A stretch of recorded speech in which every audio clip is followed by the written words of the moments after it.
dimes as Oklahoma City gets the victory 122 to 113. And this was a much better night for the Thunder. They shot 36% from the field. How about Chet Holmgren? He added 13 points. Casey Wallace off the bench with 12 points and 4 rebounds. Alex Caruso, we know what he's capable of, 17 points and 5 dimes. And Castle had 25 points, but he had 9 turnovers. OKC had 9 turnovers as a team, people. And Victor, he did his thing too, but Spurs, too many self-inflicted wounds, in my opinion.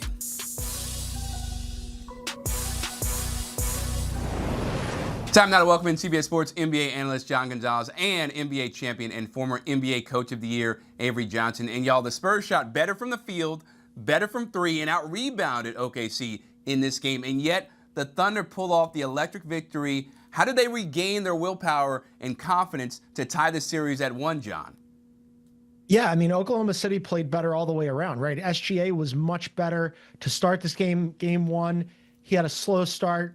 Tonight, he came to play from the opening jump, and then they lose Jalen Williams. And what we talked about pregame was the supporting cast had to be better, right? And Chet Holmgren was marginally better. We'll put him to the side. Everybody else, though, was significantly better. Isaiah Hartenstein was fantastic tonight. Goes for a double-double. He was physical with Wemby. Wemby still did Wemby stuff. His line was ridiculous, but maybe not by game 1 Wemby standards, but for any other normal human, Wemby still had a fantastic game. But the rest of the supporting cast, you mentioned Alex Caruso. He was great again. That's 2 good games for him. AJ Mitchell gave him a little something. He leaves late in the 4th quarter. Here comes Jared McCain. Can we talk about Jared McCain for a second? The guy that the Sixers supposedly sold high on.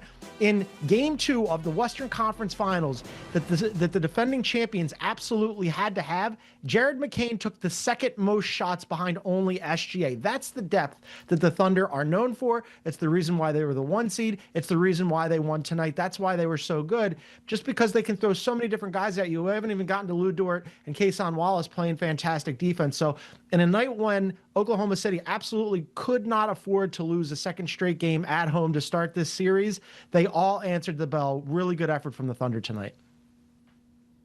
In business, we always talk about if you're selling a product, what makes the product really good, or your procedure or your process. But really, ultimately, it's all about the people. And the people in the team for the Spurs, they turn the ball over too much. When you have 21 turnovers, it doesn't matter whether you call horns up, horn side, fish chest. You've given Oklahoma City 21 turnovers. That's 21 times you didn't have a chance to shoot a free throw, to get an offensive rebound, to get a shot at the basket. So it's self-inflicted wounds by the Spurs. Castle's he's got what, 19, 20 turnovers in 2 games? Normally, he wouldn't have that amount in a 10-game stretch. So ball security is going to be very important. Also, when you look at the OKC Thunder, 57 points off the bench. That's a big number, 57 points. So the Spurs, when they're losing De'Aaron Fox, he's not in the lineup. Obviously, Harper went out. He didn't play his normal minutes. That's a major deficit for the Spurs. So we'll see if we can get both of those guys back for game 3. Yeah, head coach Mitch Johnson said he had no update on Dylan Harper after he left the game in the 3rd quarter. Let's go back to Stephon Castle, though, Coach, because 20 turnovers in 2 games. And I know part of it is because De'Aaron Fox is out, right? And now Dylan Harper. So how do you fix that problem? Do you feel like it's something that can be solved? Because that's something that has plagued him throughout his career, right? Turning the ball over at a high clip. We know how great he is defensively getting to the rim, but careless with the ball, that's something that could really come back to bite him.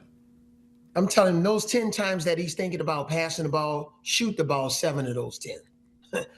You don't even have to. We know you're unselfish. You're a 2-time champion in college. You're great, but shoot the basketball because you got Victor Wembanyama. If you miss the shot, maybe he'll get the offensive rebound.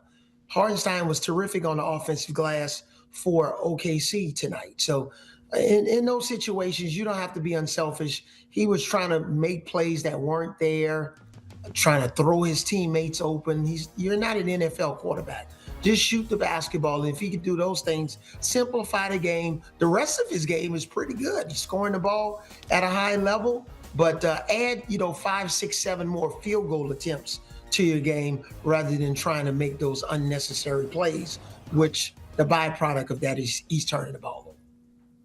Yeah, a little bit of a mixed bag from him tonight, right? Because Avery's right. I mean, he was efficient shooting the ball overall from the floor, 10 of 17, but then he didn't shoot the ball well from deep, and then those 9 turnovers were killer. But then, he has that monster dunk, and everybody's excited about it. So he was kind of all over the place tonight, but the turnovers really are the key. 20 turnovers through the first 2 games are killer. In the first game 1, the Spurs had 23 turnovers that led to 28 points for Oklahoma City, and still it didn't end up hurting them in terms of them winning the game. They had to go to double overtime to do it, but they overcame it. Tonight it was just too much. 21 turnovers leading to 27 points, and we all know that that's what Oklahoma City loves to do. Over the last 2 years, they're the best team at the NBA at turning you over and generating offense out of those turnovers. So the Spurs know that that's something that they need to control, but that's easier said than done because no Fox, so that takes a ball handler away from them. Again, he was out again with an ankle injury. And then Dylan Harper, who was fantastic in game 1, the injury bug bites him too. He leaves in the third quarter, doesn't come back with a hamstring strain. We'll see whether or not he can go for game 3.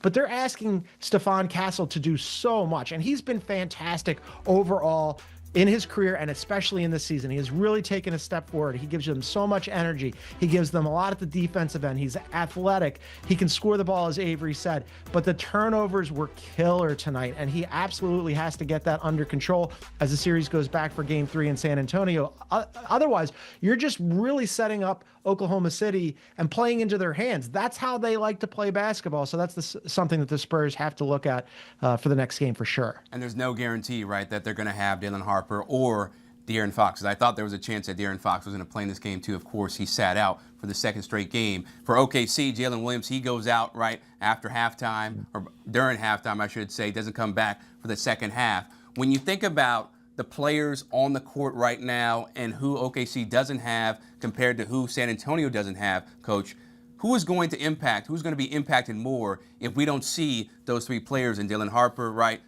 And we talk about, my man Jalen Williams, and then also De'Aaron Fox. I think it's De'Aaron Fox is going to impact it because when you look at Dylan Harper, he played, 47 minutes in that double overtime game. That was a little bit more than what he normally plays. And if you're talking, he's got a strained hamstring, that could be very problematic. So the Spurs, whatever they have to do, rub something on De'Aaron Fox's ankles or whatever. They got to call my wife, Nurse Cassandra. We got to do something to get him on the floor because my wife and I will be in attendance for game 3 in San Antonio at Frostbank Center. So we would love to see De'Aaron Fox in uniform, especially if Dylan Harper has to miss the next game. Yeah, you gotta get your wife out there, Avery. Maybe a Mr. Miyagi situation. Something's got to happen. But I'm 100% in agreement with Avery that the Spurs will be more impacted here because you're taking away 2 of the 3, potentially 2 of the 3, depending on if Fox and Dylan Harper can't go. 2 of their 3 ball handlers, and we saw what happened tonight, right? Again, it's Stephon Castle's show, and he's fantastic. But you're asking him to do so much. You're asking him to do so much that at one point, Mitch Johnson dusted off Jordan McLaughlin, and some people who might be casual NBA fans might be asking, who? And that's exactly right. He barely played for the Spurs this season, but they needed him to come out there. Harrison Barnes, who had sort of fallen out of the rotation, he had to come back into the rotation. Devin Vassell had more playmaking duties, and that's just asking guys to do stuff that they're not normally asked to do, whereas Jalen Williams, that is a huge bummer for Oklahoma City. And by the way, all these injuries are bummers for all of us. I would love to just turn off the injuries. But the Oklahoma City Thunder are better set up to withstand not having Jalen Williams, a player of his caliber, an all-NBA and all-defense player in the NBA, than basically any team, right? Because they're so incredibly deep. And by the way, Jalen Williams missed 55 games overall this season, and Oklahoma City still finished with the number 1 seed and are in the Western Conference Finals. And that's a credit to their depth. So they're better suited to withstand the loss of a guy like that than the Spurs are, especially with the ball handling and turnover issues. And as we look ahead.